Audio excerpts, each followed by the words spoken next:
భరత్ గారిని మీ అందరి కరతాళతో మధ్య ఆహ్వానిస్తా ఉన్న మిత్రులారా. గద్దర్ అన్న పేరుని మనం ఎట్లా అర్థం చేసుకోవాలో ఇప్పుడు కొల్లూరి భరత్ గారు ప్రసంగిస్తారు. థ్యాంక్ యూ అన్న. జై భీమ్ మిత్రులారా. సభాధ్యక్షులు పస్నూరు రవీంద్రన్న గారు, వేదిక పైన ఆసీనులైనటువంటి అధిరథ మహారాజులు ప్రొఫెసర్ కంచైలయ్య గారు, ఆయనకు ముందుగా పుట్టినరోజు శుభాకాంక్షలు. మిత్రులారా, నేను గతంలో ముంబైకి పోయి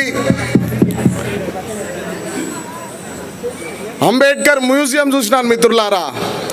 ఆ అంబేద్కర్ మ్యూజియంలో అంబేద్కర్ డయాస్ మీద ఉన్నప్పుడు దిగినటువంటి ఫోటోలు కొన్ని చూసిన.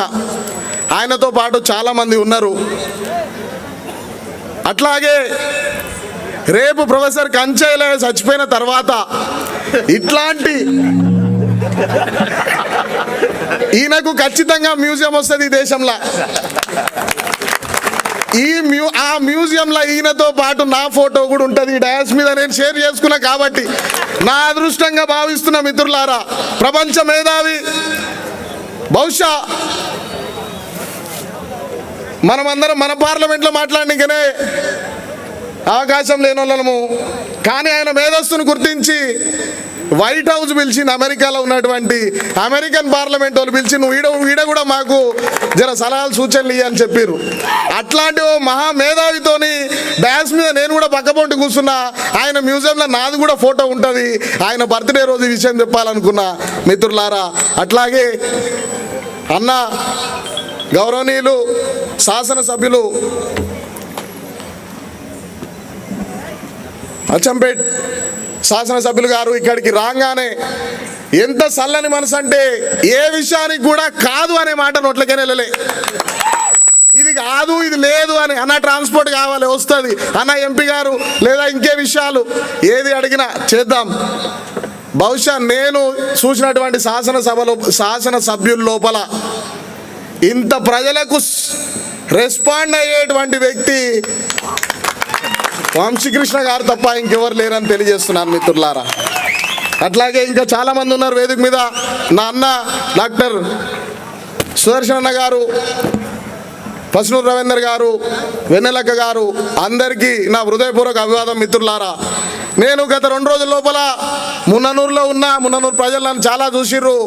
చూస్తా ఒక కథ చెప్తా మిత్రులారా. మీకు చిన్నది, నేను ఎక్కువ టైం తీసుకోను. ప్రొఫెసర్ కంచ గారు మాట్లాడాల్సిన అవసరం ఉన్నది కాబట్టి 2-3 నిమిషాల లోపలే నా ఉపన్యాసాన్ని ముగించుకుంటా. ఒక ఆయన, అన్న ఈడ ఏం జరుగుతున్నది, గద్దర్ విగ్రహం కాడ నేను నిలబడి అవి పనులు చేపిస్తుంటే, అన్న ఈడ ఏం జరుగుతుంది అని అన్నాడు. అన్న ఈడ గద్దర్ మీటింగ్ అవుతుంది అని అన్న. ఎప్పుడు వస్తున్నాడే గద్దర్ అని అడిగాడు. నిజం మిత్రులారా, నేను అబద్ధం చెప్తాను. మీకు కథ చెప్పుకోవడానికి ఈ ముచ్చట చెప్తలే నేను. అన్న ఎప్పుడు వస్తుండు గద్దర్ అని అడిగిండు. నేను నవ్విన, ఏం సమాధానం చెప్పలేక. 2-3 సార్లు అడిగిండు. అన్న నేను చెప్పు, నేను పోతున్నా, అటు బయటికి పోతున్నా, ఆటో నుంచి ఎక్కాలి, ఇప్పుడు నేను మళ్ళీ నువ్వు చెప్పాలి అని అన్నా. అంటే ఈ దేశం లోపల ఇంకా గద్దర్ చచ్చిపోయిండని నమ్మని ప్రజలు కూడా ఉన్నారు మిత్రులారా. గద్దర్ చచ్చిపోలే. ఒకవేళ గద్దర్ చచ్చిపోయి ఉంటే గద్దర్ ఎప్పుడు వస్తుందో తెలుసా?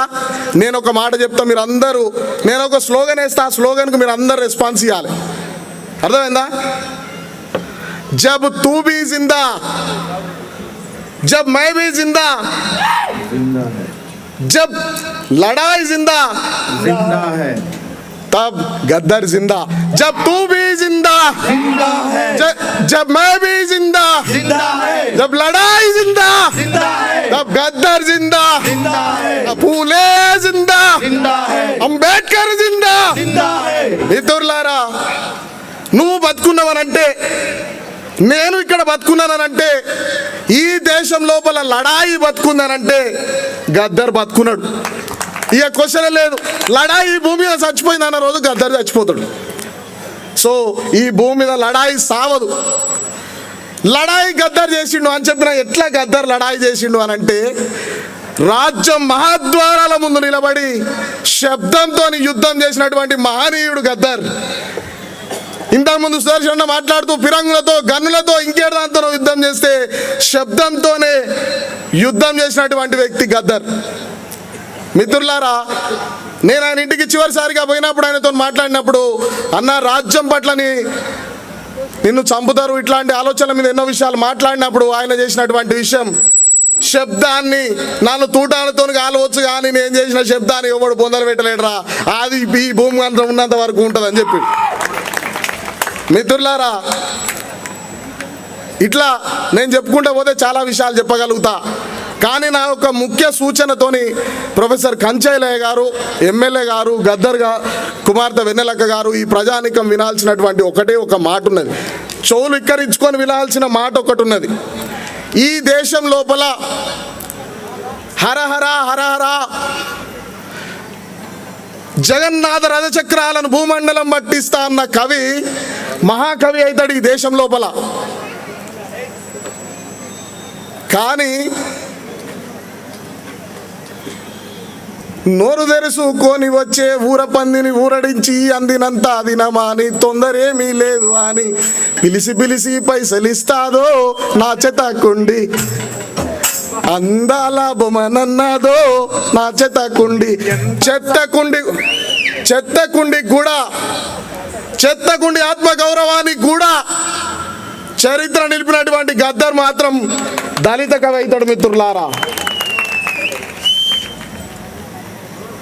బ్రాహ్మణికర్ కల్చర్ని ఇంపోజ్ చేస్తున్నటువంటి వ్యక్తులు మహాకవులు అవుతారు, వాళ్ళ పేర్ల మీద కళాక్షేత్రాలు వస్తాయి.